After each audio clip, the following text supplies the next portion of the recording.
Hi, Hey, Ghost. Ghosty. We're gonna do some cheesy stories. Very cheesy. Cheese filled. Cheese Hope, galore. hope you're ready. Hope you like 'em. Bye. The title: The Mystery of the Sneezing Cheese.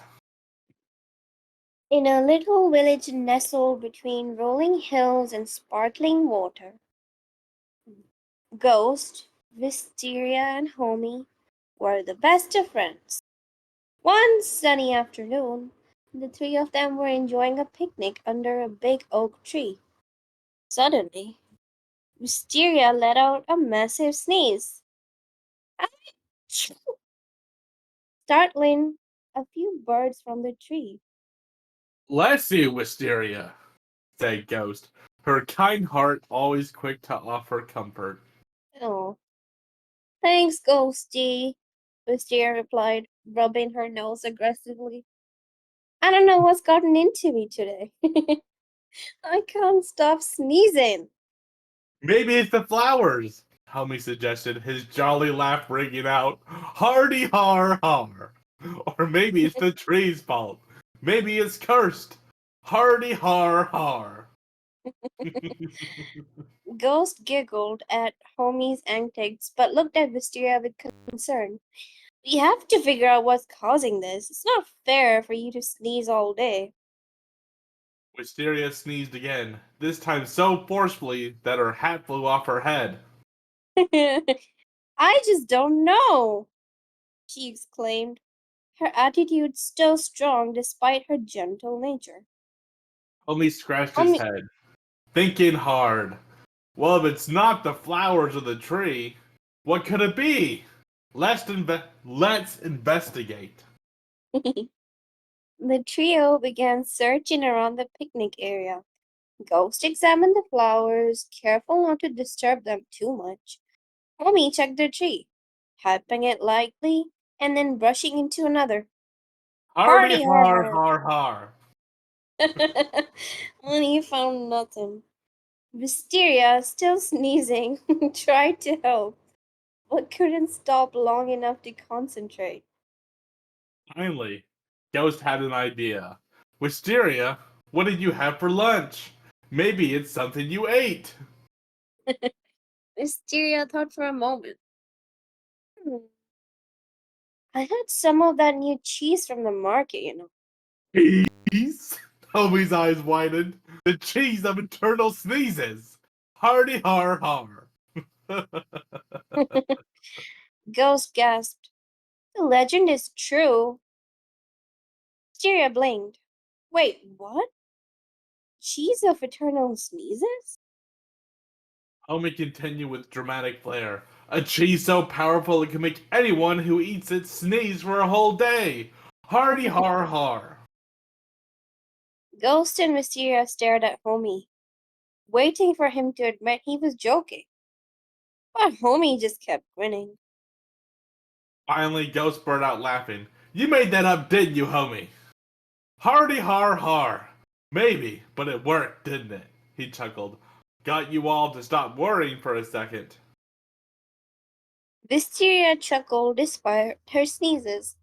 Okay, so maybe it's not a legendary cheese, but I guess it could be a reaction to it. Ghost nodded. Let's head back to the village to get you some herbal tea. That should Herb. help soothe your sneezes. Find Ooh, herbal, whatever. fancy. The three friends packed up their picnic and headed back. Homie, still chuckling to himself as always, he letting out a hearty har har. Mysterious sneezes gradually eased up with the help of some tea. That's what I needed. And by the time the sun was setting, he was feeling much better. Thanks, you two, Wisteria said with a smile. I knew I could count on you. Anytime, Ghost replied with a grin.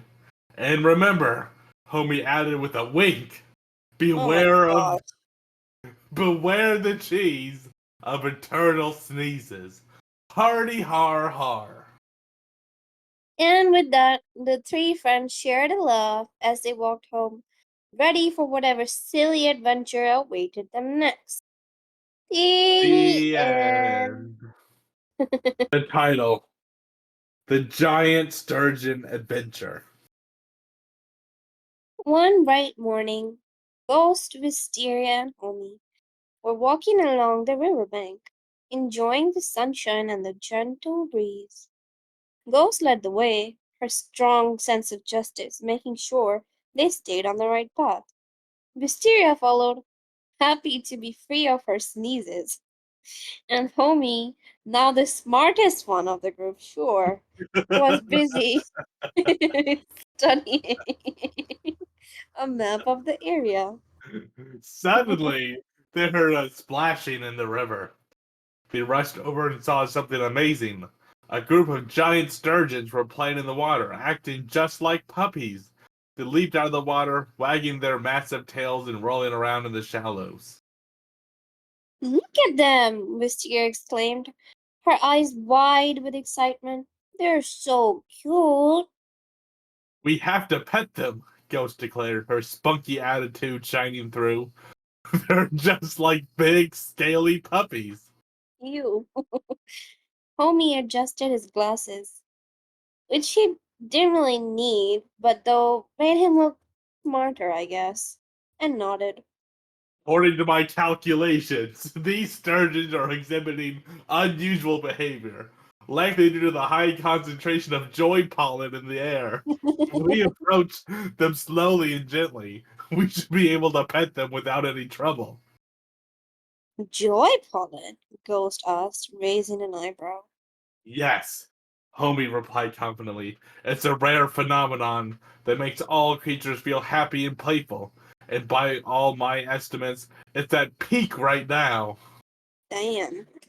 Well then, let's not waste any time, Mysteria said, already moving towards the river. The three friends tiptoed to the water's edge. One of the giant sturgeons noticed them and flipped over onto its back, wagging its fins as if asking for a belly rub. Ghost laughed. I think it likes us. Of course it does, Homie said with a grin. The joy pollen makes everyone friendly. Go ahead and give it a pat. Wisteria was the first to reach out and gently rub the sturgeon's belly. The giant fish made a happy gurgling sound, Jesus. flashing its tail in delight. Ghost joined in, giving another sturgeon a good scratch behind its gills. These are the friendliest fish I've ever met, Ghost exclaimed. Quite the anomaly, Homie remarked, though he was already busy petting another sturgeon that had nudged him for attention. For what felt like hours, the trio played with the sturgeons, laughing and enjoying the rare experience. Eventually, the joy pollen began to wear off. Oh no. And the sturgeons returned to their usual calm and majestic self. As they swam away, Ghost, Wisteria, and Homie waved goodbye, feeling a sense of accomplishment. That was amazing, Mysteria said, still smiling ear from ear. Definitely something to write about in my notes, Homie added, already scribbling down his observations. And we got to pet the friendliest sturgeons ever, Ghost said proudly. Mission accomplished. With that, the three friends continued their walk along the riverbank, ready for whatever strange and wonderful adventure awaited them next. The end. The end. Hmm. The cheesy Halloween costume caper. Halloween had arrived in the little village, and Ghost, Wisteria, and Homie were excited to celebrate. This year, they decided to make their costumes as silly as possible. Billy Billy. Ghost, the leader of the group, decided to dress up as a giant pumpkin. She wore an enormous orange suit that made her look like she was rolling around rather than walking. Wisteria, who loved a good laugh, chose to dress as a giant chicken, complete with fluffy feathers and a beak that made her cluck with every step. What? Okay. Homie, ever the clever one, decided to go as a giant piece of cheese.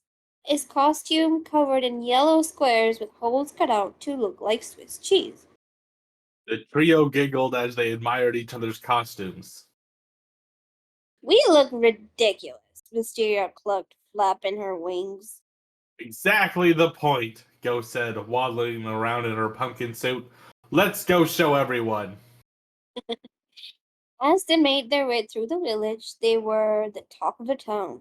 The villagers laughed and complimented their silly outfits, and the trio was invited to all the best Halloween parties. Yay! At each party, there was a table filled with treats, including bowls of cheesy snacks that Homie couldn't resist. This cheese is delicious, Homie exclaimed, grabbing another handful of cheesy puffs. It's the perfect snack for a cheese costume. That's a little cheesy. Wisteria and girls joined in, munching on cheesy crackers, cheesy balls, and slices of cheese. I guess you're a cheesy bunch tonight, Wisteria clucked with a laugh. As the night wore on, the trio visited party after party, and at each one they couldn't resist the cheesy snacks. By the time they returned home, they were feeling more stuffed than their costumes. Oh no, Ghost groaned, clutching her pumpkin belly. I think I ate too much cheese. Me too, Wisteria clucked weakly, her feathers drooping. Homie, who was usually the smart one, was the worst off. Why did I think it was a good idea to eat so much cheese while dressed as cheese? He moaned, wobbling in his costume. Wobble wobble. They all collapsed on the couch, groaning in discomfort. Ghost tried to sit up, but rolled right off in her pumpkin suit. Mysterious beat got stuck in her cheese cracker box. Why am I still eating it? Homie's cheese costume made him feel even cheesier. I think we've learned a valuable lesson tonight, Joe said, trying to take a deep breath. Yeah, Mysteria agreed, her chicken suit feathers ruffled. Never eat too much cheese, no matter how good it is. Homie nodded, still holding his cheesy stomach, and especially not while wearing a cheese costume. Hardy har har! Oh. Despite their discomfort and a few farts, they couldn't help but laugh at the silliness of the night. They might have overindulged, but they had made memories they would never forget. From that Halloween on, Ghost, Wisteria, and Homie always reminded each other of the great cheesy Halloween and the lesson they learned. Moderation is key, especially when it comes to cheese. The end. Cheese.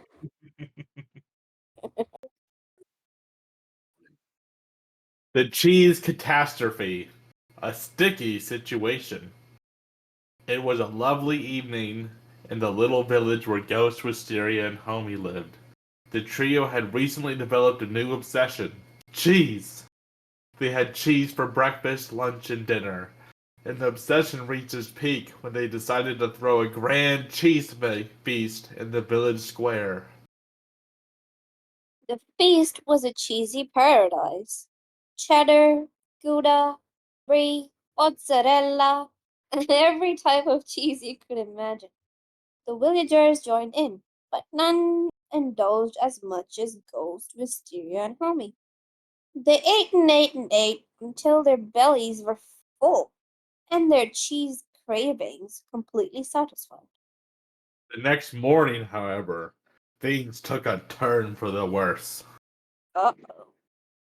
Ugh, I don't feel so good, Ghost groaned, holding her stomach. She felt bloated and sluggish, her usual spunky energy zapped by the cheese overload. Me neither, Homie admitted, his jovial laugh replaced by a weak chuckle. Hardy, har, har. Oh, I think I ate too much. But it was Wisteria who was in the worst shape, of course. She was lying on the couch, groaning in discomfort, her usual strong attitude replaced by a miserable expression.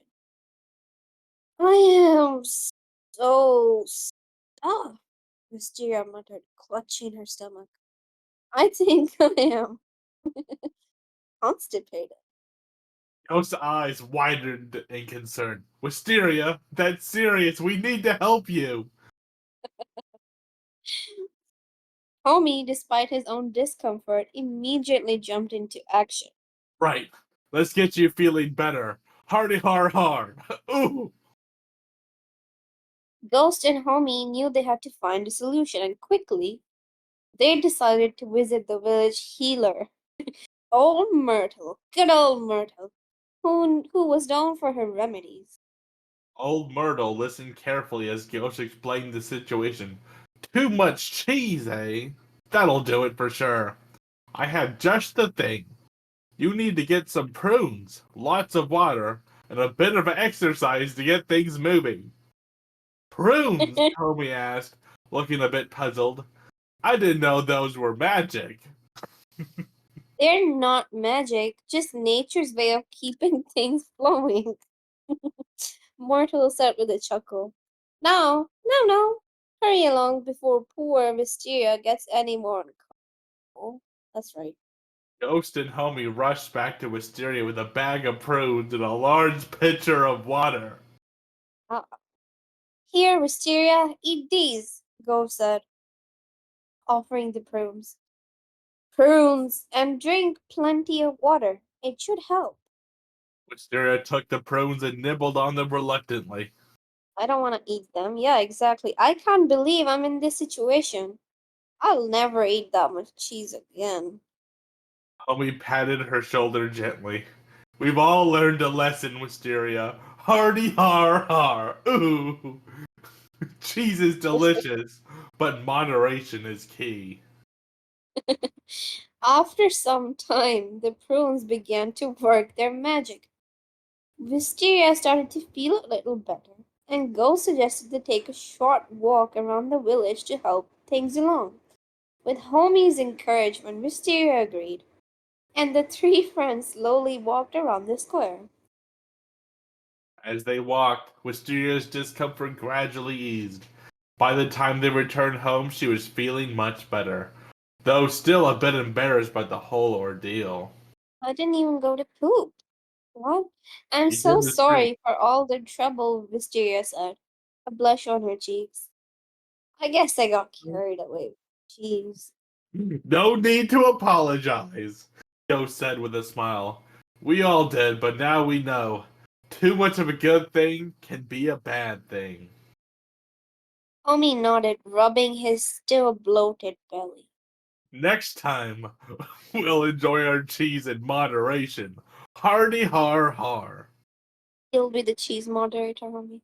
Mhm. With that, the trio settled in for a quiet evening, grateful that Wisteria was feeling better, and wowing, wowing, to never let their cheese cravings get the best of them again. The end. The end. That was cool. Yay. What do you mean, Yeah, sorry? yeah, yeah. Yeah, the No, end. Yay. I didn't say sorry. What?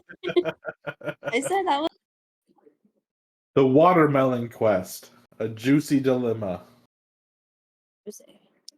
One summer day, Ghost, Wisteria, and Homie found themselves wandering through a lush valley filled with rows and rows of ripe, juicy watermelon.